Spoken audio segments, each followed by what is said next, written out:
Okay, now we've rinsed the carpet clean and feeling it very, very lightly damp. This carpet will definitely be dry in the 2 to 3 hour window.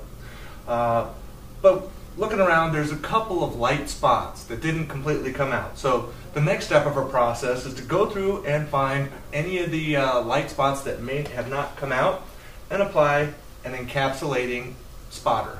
Again, all the detergents that we're using on your carpets are encapsulating detergents that dry to a dry brittle crystal and just vacuum out of the carpets, so there's never any residue left behind.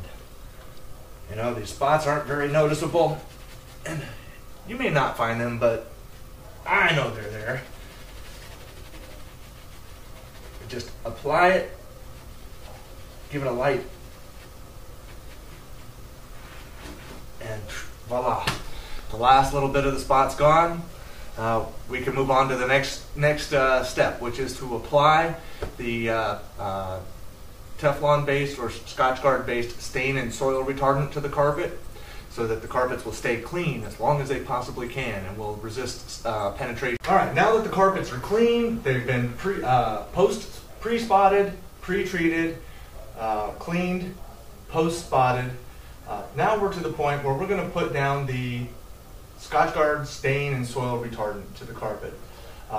What this product does is changes the chemistry of the carpet so that it's more difficult for water to penetrate and draw spills into the carpet deep where you can't get them up. It stops red dyes from adhering to the carpet fibers, and it also stops small dust particles from sticking to the carpet fibers by van der Waals forces or static electricity. So it's going to make the carpets more stain resistant, and it's also going to make them vacuum a lot easier and make the vacuuming a lot more effective.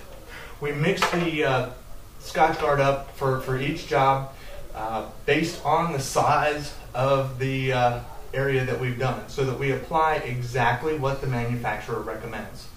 On this area, we've got 400 square feet, which requires a half a gallon of the Scotchgard to get that full protection. This is sprayed on the carpet with a high pressure sprayer. Then we rake it into the carpet with a carpet pile brush that works the stain protection deep down the fibers and also lifts the fibers and helps speed the drying process. Not only that, it makes it look nice and fresh and professionally groomed when we're done. The next step in the process is going to be to put the plastic tabs and concrete blocks underneath the furniture so that we don't leave any furniture stain during the drying process.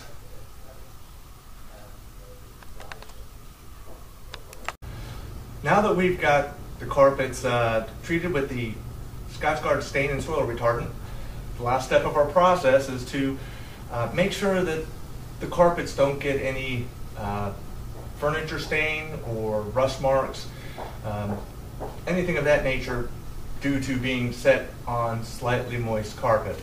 So what we use are styrofoam blocks on pieces like this red leather couch. This is an example of a piece of furniture that has a real high damage potential on wet floors. Red transfers very easily, and red dye stains are one of the hardest things to get out of carpet. So these blocks put underneath to raise it up and to keep that contact from the carpet. This allows the air to flow underneath, helps speed up the drying underneath the furniture, and ensures that we don't get any transfer stains. On pieces with thinner legs that don't need to raise, we use the plastic tabs. Again, a nice effective barrier to keep the stain material from coming down into the carpets. What good is a nice clean carpet if when you move stuff around, you've got trace marks behind because your carpets weren't properly protected. So, Mrs. Fulkerson, we're done with your carpets. Wonderful. They look great. The job has been well done, and you came when you promised, and that's important. And I'm very pleased with the way you've worked together, and it's finished without any problems to me. Thank you. Thank you very much. You're welcome. That's it.